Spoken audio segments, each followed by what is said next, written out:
It's your girl Gigi, and today I am doing a review on this Dash electric kettle. Like, you can do a green tea and a white tea setting at 100 and, oh, I don't have my glasses on, I think that says 176 degrees, in the oolong tea setting. And then there's a coffee and herbal tea setting, and then there's the black tea and boiling setting. So I have my own herbal tea, and I'm going to go ahead and set it at 202 degrees. I do like this. It's very easy to use. I love the spray stainless steel finish on this, and then like the top, very easy to take off, and as you can see, it's plenty of space on the inside.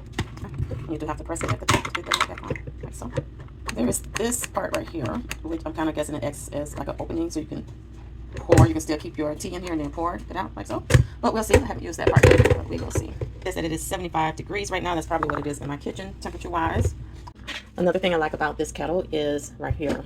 When you pour your tea in, or you pour whatever it is that you're heating up or you're keeping warm, it has like this groove here so I can pour. And if some gets on the side, it's still going to go in. And press boil. But I'm going to put the temperature. Oops. Let's see. 20. Well, okay. I'm going to leave it at 203. It said 202 for 202 for herbal teas. So let's just watch it do what it do. Boil cancel. Your temperature up. Your temperature down. Oops. And then you're keep warm settings.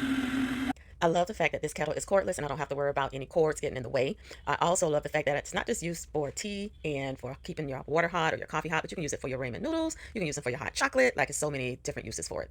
As you can see, it's already boiling. Already getting some heat to it. See, the steam is coming out, and it's just at 149. And actually, I'm good with that because I don't need my herbal teas to be that hot. I don't want to kill off all the good stuff. So I'm going to go, oops, I'm going to go ahead and turn it off because it is hot enough for me.